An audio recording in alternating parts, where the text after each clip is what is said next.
Hello necklace ကနေပြန်လဲကြိုဆိုလိုက်ပါတယ်ဗျကျွန်တော်ဒီနေ့တော့ graphic designer တယောက်ဖြစ်လာဖို့အတွက်လိုအပ်တဲ့ guideline တွေအကြောင်းပြောသွားမယ်ပေါ့နော်ဆိုတော့ video လေးကိုစလိုက်ရအောင်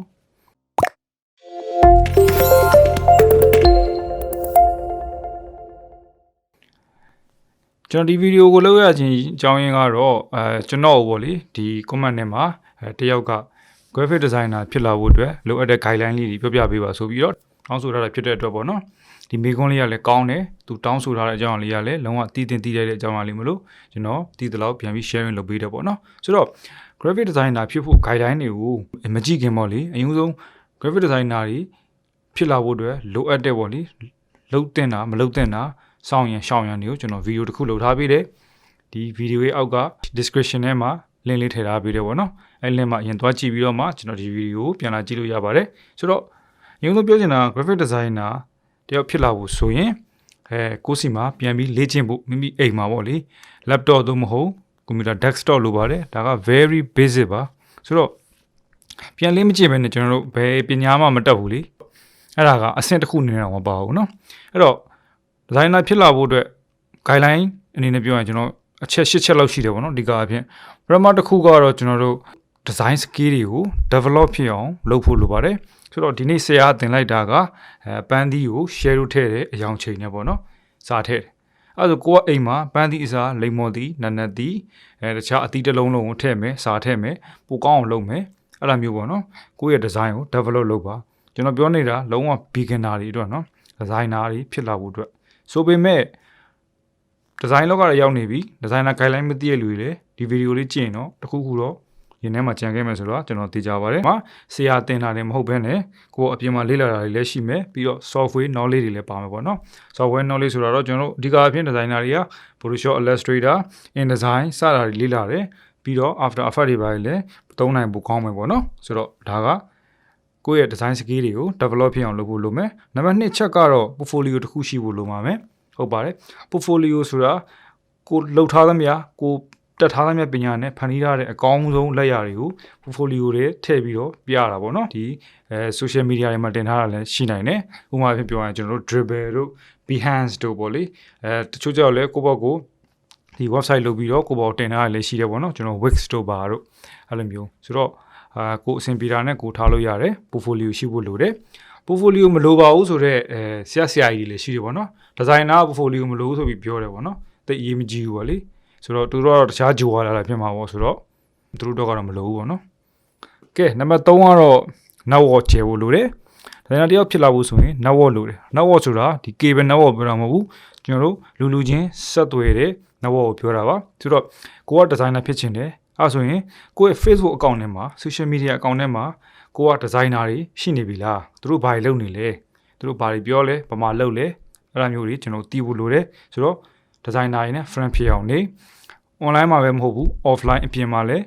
ကိုတငယ်ချင်း friend ဖြစ်အောင်ပေါ့နော်ခင်ခင်မင်မင်ရှိအောင်ဟို designer တွေနဲ့ရင်းနှီးအောင်ပေါင်းသင်းပါအဲ့ဒါဆိုရင်ကျွန်တော်တို့အဆင်ပြေမယ်ပေါ့နော်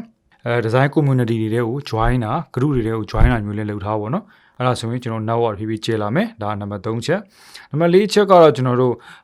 keep up to date ပေါ့နော်ဒါကတော့ကျွန်တော်အရင်တစ်ခေါက်ဗီဒီယိုမှာပါဘူးတယ်အဲ့ဒါဘာလဲဆိုတော့ design trend တွေ technique တွေနောက်တစ်ခါ software အသစ်တွေ tools အသစ်တွေနဲ့ပေါ့လေဒီ update အကြောင်းအရာတွေကိုကျွန်တော်တို့လေ့လာပါ up to date ဖြစ်အောင်ကိုယ့်ကိုလုပ်လို့နော်အဲ့ဒါနံပါတ်4နံပါတ်5ကျတော့ကျွန်တော် experience ရှိအောင်လုပ်ဖို့လိုတယ်ကိုက very fresher ဖြစ်တဲ့အတွက်တဖြည်းဖြည်းနဲ့ experience ရှိလာဖို့နော်နေ့တူကအဲ့ဒါလိုအပ်တယ် experience ရှိဖို့လို့ဆိုရင်ကျွန်တော်တို့တချို့လူတွေကိုကူညီပေးတာမျိုးပဲဖြစ်ဖြစ်ပေါ့ကိုကPhotoshop Illustrator အနေနဲ့သုံးတတ်တယ်သင်တန်းဆင်းလာတယ်ဆိုတော့ experience ကသိမရှိသေးဘူးတကယ်တယောက်ကဆိုင်ဖွင့်မယ်ဆိုင်အတွက် banner လေးလိုတယ်ဒီ menu list လေးလိုတယ်ပြီးတော့ logo လေးလိုတယ်ဆိုရင်တကယ်ကြီးငါကူညီပေးမယ်ကွာငါသင်တန်းဆင်းလာတာငါလုပ်တတ်တယ်ဆိုပြီးတော့အခကျင်းငွေအနည်းငယ်ဖြစ်ဖြစ်တခါလေအရန်ခင်မယူပဲဖြစ်ဖြစ် free လုပ်ပေးလိုက်ဘာဖြစ်ဘူးအဲ့အတွက်သူ့ဘက်က feedback တွေလာမယ်တကယ်ချင်းဒါလေးပြင်ပေးလို့ရမလားဒါလေးကတော့ငါဘာလေးပြောင်းခြင်းတယ်အဲ့လိုမျိုးပေါ့နော်တကယ် real life အတွေ့အကြုံတွေရဖို့လိုတယ်အဲ့တော့မှ designer ဖြစ်လာဖို့တော့ပေါ့နော်ကိုကပထမဆုံးခြေလှမ်းအနေနဲ့စပြီးတော့လုပ်နိုင်မှာပေါ့နော်နံပါတ်6ကကြတော့ကျွန်တော်တို့specialize ပေါ့နော် specialize ဆိုတာကတော့ကျွန်တော်တို့ဒီ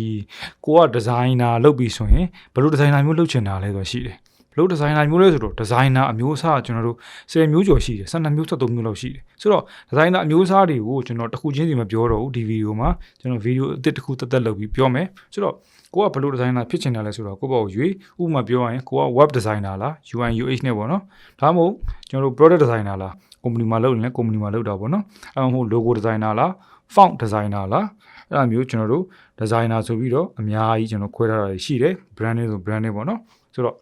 ကိုကဘယ်လို designer ဖြစ်ချင်တာလဲဆိုတော့ special လိုက်ရွေးပေါ့နော်နံပါတ်6နံပါတ်9ကကျတော့ဒီ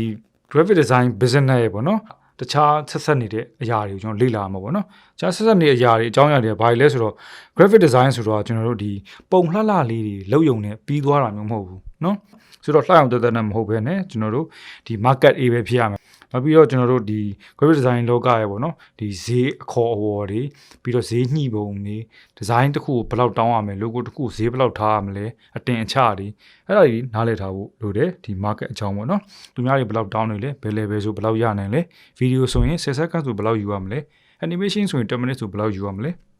ဒါတွေကျွန်တော်သိဖို့လိုတယ်ဒါကကျွန်တော်တို့ဒီ design ရဲ့ other side ကပေါ့နော်သူရဲ့ related things တွေဖြစ်တယ်ဒါနံပါတ်9နံပါတ်10နောက်ဆုံးအနေနဲ့ကတော့ကျွန်တော်အလုပ်ကိုကြိုးကြိုးစားစားနဲ့ပြင်းပြင်းထန်ထန်လုပ်ဖို့အတွက်ပြင်ဆင်ထားပါ